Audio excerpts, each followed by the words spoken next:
Selamat siang pemirsa, Presisi Siang kembali hadir untuk Anda. Selama 1 jam ke depan, kami telah menyiapkan sejumlah informasi terkini. Bersama saya Bribtu Ternol di Wadu, kita lihat dulu 3 berita utama siang ini.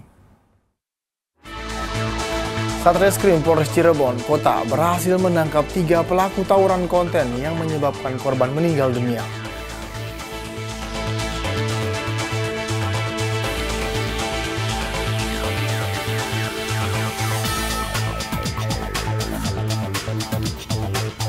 Polda Kalimantan Selatan bersama Perum Bulog menggelar gerakan pangan murah di bawah harga eceran tertinggi yang ditetapkan pemerintah.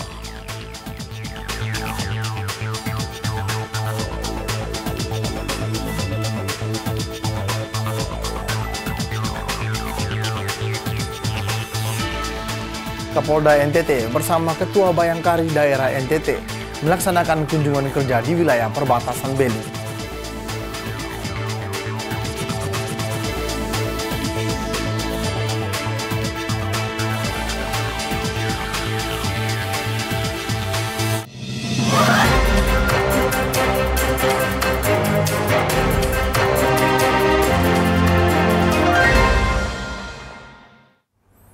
Satreskrim Polres Cirebon Kota berhasil menangkap 3 pelaku tawuran konten yang menyebabkan korban meninggal dunia. Sementara 6 orang lainnya masih dalam pengejaran petugas. Tawuran konten di kota Cirebon ini menewaskan seorang pemuda berinisial KD, anggota geng Huru Hara. Polisi bergerak cepat dan berhasil menangkap 3 pelaku utama dari geng Enjoy Tengah Official. Ketiga tersangka ditangkap kurang dari 1 kali 24 jam setelah kejadian. Tawuran antar geng yang awalnya hanya untuk kepentingan konten media sosial tersebut berubah menjadi aksi brutal hingga merenggut nyawa KD dengan kondisi mengenaskan. Kapolres Cirebon Kota AKBP Eko Iskandar mengatakan ketiga pelaku utama tawuran konten ini ditangkap oleh tim Buser Satreskrim Polres Cirebon Kota. Tim bergerak cepat setelah peristiwa tawuran yang merenggut nyawa seorang pemuda tersebut. Menurut Kapolres, jumlah total ada 9 orang, 3 orang sudah diamankan kurang dari 1 kali 24 jam dan 6 orang lainnya masih buron dalam pengejaran. 3 orang dari geng yang amankan inisialnya IR 24 tahun, JS 20 tahun, dan UB 19 tahun. Kapolres meminta agar para pelaku yang masih buron untuk menyerahkan diri. Petugas akan memastikan akan melakukan tindakan tegas. Yang ini kita akan merilis kasus 170 secara bersama-sama melakukan keroyokan dan penganiayaan sehingga menyebabkan korban meninggal dunia. Ya, jadi dalam waktu kurang dari 1 kali 24 jam, 3 pelaku sudah berhasil kita amankan atas kesigapan dari anggota mengejar pelaku. Ya, dari jumlah total ini 9, 3 sudah kita amankan kurang dari 1 kali 24 jam, 6 lagi masih DPO. Ya, pelaku 3 yang kita amankan, ya ini inisial IR usia 22 tahun, kemudian inisial JS usia 20 tahun, ya, kemudian inisial UB usia 19 tahun. Ketiga pelaku yang diamankan dijerat pasal 170 KUH Pidana tentang pengeroyokan dan atau pasal 351 KUH Pidana tentang penganiayaan dengan ancaman hukuman pidana penjaranya paling lama 12 tahun. Dari Humas Polres Cirebon Kota, Polda Jawa Barat melaporkan untuk Polri TV. Direktorat Reserse Narkoba Polda Jawa Barat berhasil mengungkap jaringan peredaran narkotika lintas daerah Jakarta, Sukabumi, dan Bandung. Dari hasil operasi yang digelar awal Agustus 2025, polisi berhasil menyita 7 kg lebih sabu dan ratusan butir ekstasi, serta mengamankan 4 orang tersangka. Dalam serangkaian operasi yang berlangsung dari tanggal 7 hingga 14 Agustus 2025, Direktorat Reserse Narkoba Polda Jawa Barat berhasil membongkar jaringan narkotika antar daerah. Dalam rangka mensukseskan dan mendukung cita-cita Presiden Republik Indonesia, Ditres Narkoba Polda Jabar beserta Polres jajaran telah berhasil melakukan pengungkapan kasus tindak pidana produksi dan edar keras obat ilegal. Dari pengungkapan ini, Polda Jawa Barat mengamankan 7.004,86 gram sabu dan 298 butir ekstasi. Sabu tersebut diketahui milik Bandar Antoni yang kini masuk dalam daftar pencarian orang. Para pelaku menggunakan modus operandi sistem tempel dan perantara. Tersangka diketahui sebagai kurir dengan bayaran 3 juta rupiah per pengambilan, sementara lainnya berperan sebagai sopir. Atas perbuatannya, tersangka dijerat pasal 114 dan pasal 112 Undang-Undang Narkotika dengan ancaman hukuman mati, penjara seumur hidup hingga denda maksimal 10 miliar rupiah.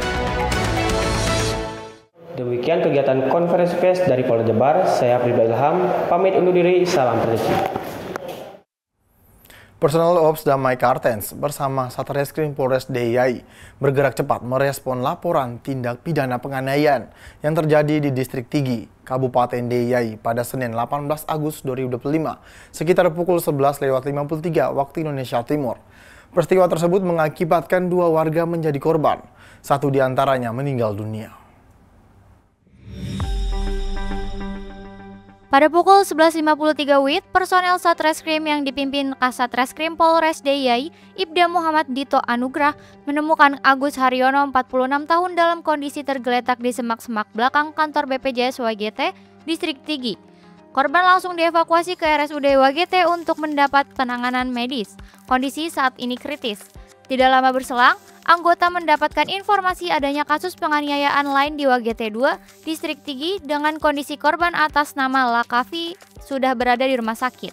Setelah dicek, korban tersebut dinyatakan meninggal dunia.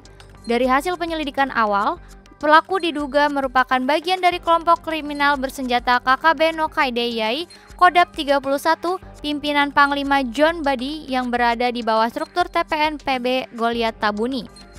Aparat masih melakukan pendalaman dan pengumpulan keterangan saksi di sekitar lokasi kejadian. Kepala Operasi Damai Kartens, Brigjen Pol Faizal Ramadhani, didampingi Wakil Kepala Operasi Damai Kartens, Kombes Pol Adarma Sinaga, menegaskan bahwa aparat keamanan akan mendalami dan menindak tegas kelompok pelaku penganiayaan yang meresahkan masyarakat.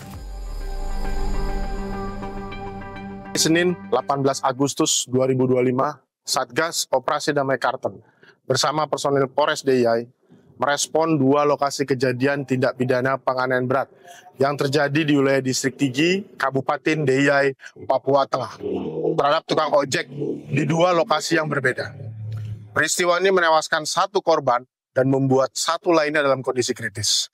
Korban meninggal dunia atas nama Layafi, 35 tahun, tukang ojek asal Buton, diserang secara brutal di Jalan Kampung Pemancar WGT 2.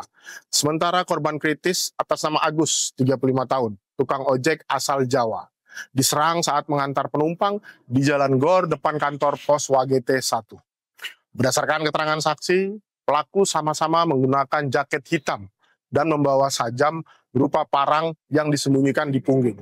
Dan serangan terhadap Agus diduga telah direncanakan karena diketahui ada 4 orang pelaku yang menunggu di semak-semak. Indikasi awal mengarah pada keterlibatan kelompok kriminal bersenjata Nokai DIY Kodap 31 di bawah komando Panglima John Badi yang berafiliasi dengan TNPB pimpinan Goliat Tabuni. Kelompok ini diketahui aktif di dalam Pegunungan Tengah, Papua, dan kerap melakukan aksi teror terhadap warga sipil. Satgas Operasi Damai Kartens bersama aparat keamanan setempat dan TNI terus melakukan penyelidikan dan pengamanan di wilayah tersebut. Polri menegaskan bahwa kekerasan terhadap masyarakat sipil tidak akan ditoleransi. Kami mengajak seluruh masyarakat untuk tetap waspada, saling menjaga, dan segera melaporkan jika mengetahui ada informasi terkait pelaku. Keadilan harus ditegakkan, dan rasa aman adalah hak semua warga. Demikian, terima kasih.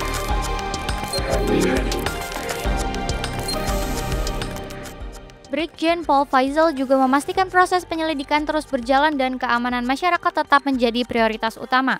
Penyelidikan masih terus dilakukan guna mengungkap motif dan menangkap para pelaku.